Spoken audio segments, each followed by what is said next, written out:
Don Bradman अंतरराष्ट्रीय cricket का एक ऐसा नाम जो अपने जीवन काल में ही एक अमर किंवदंती बन गया था। एक ऐसा नाम जिसके सामने कोई भी रिकॉर्ड और अन्य किसी भी क्रिकेटर का नाम छोटा नजर आता है। वो खिलाड़ी जिसने टेस्ट क्रिकेट में आने वाले बल्लेबाजों के सामने 99.94 का वो एवरेस्ट खड़ा कर दिया था, जिसे फतह करने की हिम्मत आज तक कोई भी खिलाड़ी नहीं कर पाया है। ऐसे में जब किसी खिलाड़ी को डॉन ब्रैडमैन के साथ जोड़कर देखा जाए या उसकी तुलना इनसे की जाए तो उस खिलाड़ी की काबिलियत का अंदाजा आप लगा सकते हैं। स्टीव स्मिथ आज की सदी के एक ऐसे ही खिलाड़ी हैं। तो चलिए आज के इस वीडियो में हम हमारी सदी के डॉन ब्रैडमैन यानी स्टीव स्मिथ की बात करते हैं। स्टीव स्मिथ का जन्म 2 जून साल 1989 को सिडनी के न्यू साउथ वेल्स में ऑस्ट्रेलियन पिता पीटर और इंग्लैंड से संबंध रखने वाली मां गिलियन के घर हुआ था। स्मिथ अपने माता पिता की दूसरी संतान थे। उनकी बहन का नाम क्रिस्टी स्मिथ है। रसायन विज्ञान की डिग्री रखने वाले स्मिथ के पिता को कई तरह के अलग अलग प्रयोग करने में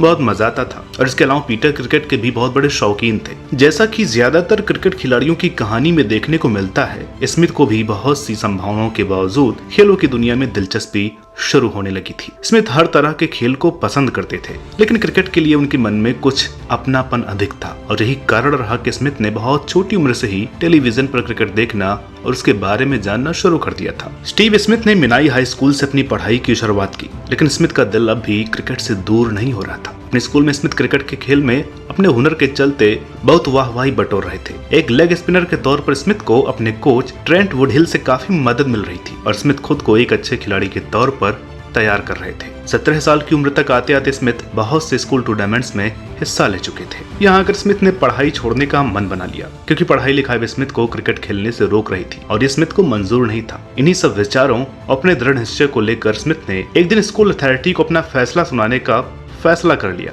और उनके ऑफिस चले गए, जो स्मिथ के साथ उनके कोच भी थे। स्मिथ उस दिन का जिक्र करते हुए बताते हैं कि वो उस दिन ऑफिस में बहुत नर्वस हो रहे थे। अपनी स्कूल अथॉरिटी के सामने जब स्मिथ ने अपना निर्णय रखा तो अथॉरिटी को स्मिथ की यह बात पसंद नहीं आई और उन्होंने स्मिथ को पढ़ाई जारी रखने के लिए कह दिया। यह स्मिथ के कोच ने उनका साथ देते हुए कहा कि स्मिथ की काबिलियत पर उन्हें पूरा भरोसा है और वो एक दिन अपनी क्रिकेट की काबिलियत के चलते साल में $1 मिलियन तक कमाएंगे। अपने कोच के इस भरोसे के चलते स्मिथ को ऑफिस में तो मदद मिल गई थी, लेकिन अब उनके सामने अपने कोच के भरोसे को सही साबित करने की बड़ी चुनौती खड़ी हो गई थी और इसके लिए स्मिथ को एक नई शुरुआत करने की जरूरत थी। 17 साल की उम्र में अपनी पढ़ाई लिखाई छोड़ने के बाद स्मिथ ने अपने खेल को सुधारने के लिए इंग्लैंड जाकर वहां क्लब क्रिकेट खेलने का फैसला किया और इंग्लैंड में स्मिथ ने केंट क्रिकेट लीग में सेवनोक्स क्रिकेट टीम की तरफ से अपने क्लब क्रिकेट करियर का आगाज कर दिया। सेवनोक्स टीम की तरफ से खेलते हुए इनके अच्छे खेल को देखते हुए स्मिथ को सरे की ओर से खेलने का मौका भी मिला और इस तरह स्मिथ का सफर आगे बढ़ रहा था। स्मिथ एक ऑस्ट्रेलियाई पिता और इंग्लिश मां के घर पैदा हुए थे और इसलिए स्मिथ दोनों देशों में से किसी भी एक देश की तरफ से अंतरराष्ट्रीय क्रिकेट खेल सकते थे। क्लब क्रिकेट में अच्छा प्रदर्शन कर रहे स्मिथ को साल 2008 में हुए अंडर 19 वर्ल्ड कप के लिए ऑस्ट्रेलिया की टीम में शामिल कर लिया गया और यहाँ से स्मिथ हमेशा के लिए ऑस्ट्रेलियन टीम के हो गए। इस टूर्नामेंट में स्मिथ ने 4 मैचों में 114 रन बनाए और 7 विकेट भी अपने नाम किए। हालांकि स्मिथ अपने बल्ले से लगातार अच्छा प्रदर्शन कर रहे थे, लेकिन दुनिया स्मिथ को एक गेंदबाज के तौर पर ही पहचानती थी। स्मिथ ने न्यू वेल्स की तरफ से खेलते हुए अपने फर्स्ट क्लास क्रिकेट करियर की शुरुआत की और साल 2009 में 2020 चैंपियंस लीग का हिस्सा भी रहे, जहां स्मिथ ने फाइनल में ट्रिनिडैड के खिलाफ खेलते हुए 33 रन बनाने के साथ साथ 2 विकेट लेकर अपनी टीम को जीत दिलाने में अहम भूमिका निभाई थी। डोमेस्टिक क्रिकेट में अपने पहले सीजन के आखिर तक आते आते स्मिथ 13 फर्स्ट क्लास मैचों के बाद एक बल्लेबाज के तौर पर खुद को स्थापित कर चुके थे। 50 से ऊपर बैटिंग एवरेज के सामने स्मिथ का गेंदबाजी प्रदर्शन उतना अच्छा नहीं था, लेकिन इसके बावजूद भी शेन वार्न जैसे कई खिलाड़ियों को स्मिथ की गेंदबाजी पर भरोसा था। यहाँ तक कि शेन वार्न खुद स्मिथ को कई मौकों पर गेंदबाजी प्रैक्टिस भी करवाते थे। यो दौर था जब खेल पत्रकारिता में एक लेग स्पिनर स्टीव स्मिथ की काबिलियत और शेन वार्न के उन पर भरोसे की खबरें फैल रही थी, लेकिन ये बात भी सच थी कि वार्न के बाद भी कोई लेग स्पिनर वनडे क्रिकेट में खुद को स्थापित नहीं कर पाया था। अब इन सब के बीच स्मिथ अपने करियर में लगातार आगे बढ़ रहे थे। शेन वार्न से मिली प्रैक्टिस के चलते Smith 2008 big bash league tournament में सबसे ज्यादा विकेट लेने वाले खिलाड़ी रहे, जिसके चलते इन्हें टूर्नामेंट का दूसरा बड़ा खिलाड़ी भी चुना गया था। स्मिथ के लगातार अच्छे प्रदर्शन को देखते हुए इन्हें फरवरी 2010 में एक लेग स्पिनर के तौर पर पाकिस्तान के खिलाफ T20 डेब्यू करने का मौका मिला, जिसके बाद उसी महीने में स्मिथ ऑस्ट्रेलिया की तरफ से वनडे क्रिकेट खेलते हुए भी नजर आए। साल 2010 में हुए T20 वर्ल्ड कप टूर्नामेंट में स्मिथ को शामिल किया गया था, जहां इन्होंने 11 विकेट अपने नाम किए थे। डोमेस्टिक क्रिकेट और अंतर्राष्ट्रीय मैचों में स्मिथ के गेंदबाजी प्रदर्शन को देखते हुए कुछ लोग इन्हें ऑस्ट्रेलिया का दूसरा शेन वार्न भी कहने लगे थे। अब लोगों को यह यकीन होने लगा था कि स्मिथ शेन वार्न के बाद अंतर्राष्ट्रीय क्रिकेट में आए लेग स्पिनर्स के सूखे को खत्म कर सकते हैं,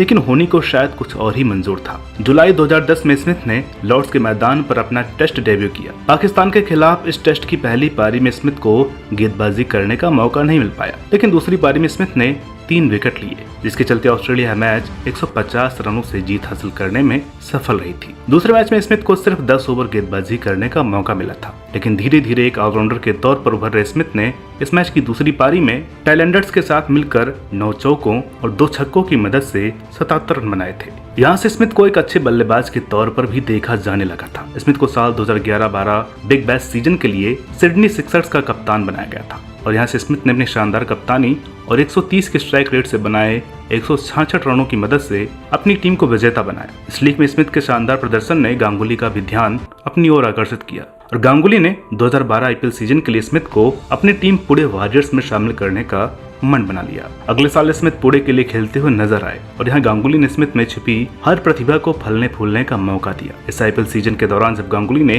एक मैच से खुद को बाहर रखने का फैसला किया, तो अपनी जगह स्मिथ को टीम का कप्तान बनाया। स्मिथ ने इस आईपीएल सीजन में बेहतरीन प्रदर्शन करते हुए 362 रन बनाए, और यह आईपीएल सीजन स्मिथ के करियर के लिए टर्निंग पॉइंट साबित हुआ। 2010-11 में हुई एशेज सीरीज के बाद टीम से बाहर हुए स्मिथ को साल 2013 में भारतीय दौरे पर टेस्ट टीम में शामिल किया गया, जहां पहले 2 मैचों की हार के बाद तीसरे मैच में इसलिए शामिल किया गया था क्योंकि ऑस्ट्रेलिया के कुछ बड़े खिलाड़ियों ने मैच के लिए अपना होमवर्क पूरा नहीं किया था। देखने वाली बात यह थी कि इस बार स्मिथ को एक ऑलराउंडर या गेंदबाज के तौर पर नहीं, बल्कि एक बल्लेबाज के तौर पर टीम में शामिल किया गया था। तीसरे मैच में भारत के खिलाफ खेलते हुए स्मिथ ने पहली पारी में 92 रनों की पारी खेली थी, जिसके बाद सीरीज के आखिरी मैच में भी स्मिथ ने एक बल्लेबाज के तौर पर अच्छा प्रदर्शन किया था। हालांकि ऑस्ट्रेलिया इस सीरीज में एक भी मैच जीत नहीं पाई थी, लेकिन यहाँ से स्मिथ का एक बल्लेबाज के तौर पर सफर सही मायनों में शुरू हो गया था। साल 2013 में स्मिथ ने ऑस्ट्रेलिया की ए टीम की तरफ से खेलते हुए यूनाइटेड किंगडम दौरे पर अच्छा प्रदर्शन किया, और आयरलैंड के खिलाफ खेली स्मिथ की 133 रनों की पारी के चलते इन्हें एशेज सीरीज के लिए टीम में शामिल किया गया। एशेज के आखिरी मैच में ओवल के मैदान पर स्मिथ ने छक्का लगाकर अपने टेस्ट करियर का पहला शतक लगाया, और वो ऐसा करने वाले छठे ऑस्ट्रेलियाई बल्लेबाज बन गए थे। अगले एशेज सीरीज में भी स्मिथ ने 2 शतकीय पारियों की मदद से 327 रन बनाकर अपनी टीम को इंग्लैंड पर जीत दिलाने में अहम भूमिका निभाई थी। टेस्ट क्रिकेट में लगातार शतकीय पारियां खेल रहे स्मिथ को साल 2014 में पाकिस्तान के खिलाफ होने वाली व्हाइट बॉल सीरीज के लिए चुना गया, और यहाँ वनडे सीरीज के पहले मैच में स्मिथ ने अपने वनडे करियर का पहला शतक लगाया। आगे सीरीज में स्मिथ के शानदार बल्लेबाजी प्रदर्शन को देखते हुए इन्हें मैन ऑफ द सीरीज भी चुना गया था। यहाँ से वनडे क्रिकेट में स्मिथ ने खुद को एक बेहतरीन बल्लेबाज के तौर पर स्थापित करना शुरू कर दिया, और इस शुरुआत का दूसरा पड़ाव साउथ अफ्रीका के खिलाफ हुई वनडे सीरीज थी, जिसमें स्मिथ ने चौथे मैच में ऑस्ट्रेलिया की धरती पर अपना पहला वनडे शतक लगाया, और साथ ही 254 रनों की मदद से मैन ऑफ द सीरीज का अवार्ड भी अपने नाम किया। कुछ ही समय पहले अपने दोस्त फिलिप ह्यूज को खोने के बावजूद स्मिथ बॉर्डर गावस्कर ट्रॉफी खेलने के लिए मैदान पर उतरे, और पूरी सीरीज में शानदार 769 रन बनाए। इस सीरीज के दौरान स्मिथ को अपनी टीम का वाइस कप्तान भी बनाया गया था। साथ ही स्मिथ कैलिस के बाद एक टेस्ट सीरीज के हर मैच में शतक लगाने वाले दूसरे बल्लेबाज भी बन गए थे। इतना ही नहीं, स्मिथ ने एक टेस्ट सीरीज में भारतीय टीम के खिलाफ किसी ऑस्ट्रेलियाई बल्लेबाज द्वारा बनाए गए सबसे ज्यादा रनों का रिकॉर्ड भी तोड़ दिया था, जो पहले डॉन ब्रैडमैन के नाम था। अगले साल हुए वनडे विश्व कप में भी स्मिथ ने अपनी टीम की तरफ से सबसे ज्यादा 402 रन बनाए थे, जिसमें भारत के खिलाफ सेमीफाइनल में खेली एक शतकीय पारी भी शामिल थी। स्मिथ के इस योगदान की बदौलत ऑस्ट्रेलिया 5वीं बार विश्व कप विजेता बनने में कामयाब रही थी। आगे इसी साल वेस्ट इंडीज के खिलाफ उनकी धरती पर टेस्ट सीरीज में अपने शानदार प्रदर्शन की बदौलत स्मिथ आईसीसी रैंक में शीर्ष पर पहुंचने वाले विश्व क्रिकेट इतिहास के दूसरे सबसे युवा बल्लेबाज बन गए थे। आगे इंग्लैंड के खिलाफ स्मिथ ने लॉर्ड्स के मैदान पर सीरीज के दूसरे मैच में 215 रनों की पारी खेली थी, जिसके चलते स्मिथ दूसरे विश्व युद्ध के बाद लॉर्ड्स के मैदान पर दोहरा शतक लगाने वाले पहले ऑस्ट्रेलियाई बल्लेबाज बन गए थे। 2015 की एशेज सीरीज के बाद स्मिथ ऑस्ट्रेलिया टीम के फुल टाइम टेस्ट कप्तान बनाए गए थे। यह साल अवार्ड्स के मामले में भी स्मिथ के लिए शानदार रहा था, जहां इस खिलाड़ी ने ICC player of the year, ICC test cricketer of the year, Allan Donald medal सहित कई अवार्ड अपने नाम किए थे। आगे का कुछ समय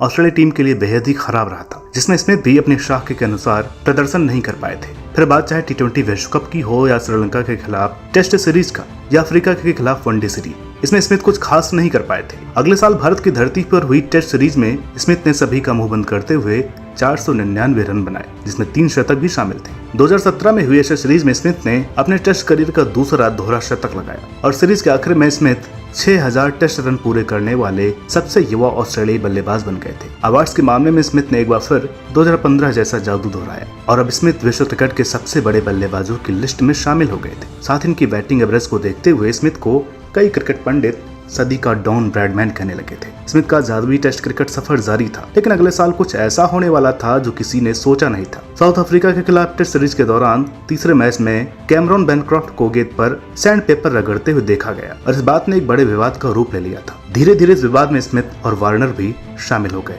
जिसके चलते इन दोनों को 20 मैच में कप्तान और वाइस कप्तान के पद से हटना पड़ा और मैच के बाद आईसीसी ने स्मिथ को एक टेस्ट मैच के लिए बैन कर दिया था। लेकिन यह बात यहीं खत्म नहीं हुई। क्रिकेट ऑस्ट्रेलिया ने इस मामले को गंभीरता से लेते हुए स्मिथ को 12 महीनों के लिए किसी भी तरह के अंतर्राष्ट्रीय क्रिकेट और डोमेस्टिक मैच में खेलने से रोक दिया था, जिसके चलते स्मिथ 2018 में हुए आईपीएल सीजन का भी हिस्सा नहीं बन पाए थे। टेस्ट क्रिकेट के सबसे बड़े बल्लेबाज ने यहाँ से अपनी जिंदगी में कुछ ऐसे दिन देखे जो कोई भी खिलाड़ी नहीं देखना चाहेगा। स्मिथ जहाँ भी जाते उन्हें लोगों की नफरत का सामना करना पड़ता। हर तरह की बातें और नफरत सहन करते हुए स्मिथ अगले साल अपनी वापसी को बेहतर बनाने में जुटे रहे और इसका नतीजा ये रहा कि अगले साल स्मिथ ने ग्लोबल T20 कनाडा लीग से मैदान पर वापसी की और अर्धशतकीय पारी खेली। इसके बाद स्मिथ को आईपीएल खेलने का भी मौका मिला और यहाँ का स्मिथ के कंधों से बैन का बोझ उतर गया। अप्रैल के महीने में स्मिथ को ऑस्ट्रेलिया के वर्ल्ड कप स्क्वाड में शामिल किया गया, लेकिन लोगों की नफरत अभी जारी थी जो वर्ल्ड कप में दिखाई दी। वर्ल्ड कप में अच्छा प्रदर्शन करने के बाद स्मिथ को एशेज सीरीज के लिए भी टीम में शामिल किया गया, जिसके पहले मैच की दोनों पारियों में स्मिथ ने शतक लगाया और इस प्रदर्शन ने इंग्लिश मीडिया और वहाँ के लोगों के मन में स्मिथ के लिए सम्मान फिर से स्थापित कर दिया। तीसरे मैच में चोट के कारण बाहर रहने के बाद स्मिथ चौथे टेस्ट में फिर से मैदान पर लौटे और अपने करियर का तीसरा दोहरा शतक जड़ दिया और लगातार तीसरी एशेज सीरीज में अपना दबदबा जारी रखते हुए मैन ऑफ द सीरीज का अवार्ड अपने नाम किया। नवंबर 2021 में टिम पेन की कप्तानी छोड़ने के बाद पैट कमिंस को ऑस्ट्रेलिया की टेस्ट टीम का नया कप्तान बनाया गया और स्टीव स्मिथ टीम के नए कप्तान चुने गए। नए आंकड़ों के अनुसार स्मिथ ने टेस्ट क्रिकेट में अपने 8000 रन पूरे कर लिए हैं और स्मिथ 60 से ऊपर की औसत से यह आंकड़ा छूने वाले पहले बल्लेबाज बन गए हैं। स्मिथ ने अपने अंतर्राष्ट्रीय करियर में अभी तक कुल 86 टेस्ट, 129 वनडे और 57 T20 मैच खेले हैं, जिनमें इनके रनों का आंकड़ा क्रमशः 8016, 4431 और 928 है। तो दोस्तों आज की इस वीडियो में बस इतना ही। मिलते हैं आपसे अगली वीडियो में एक और नई कहानी के साथ। तब तक के लिए नमस्कार।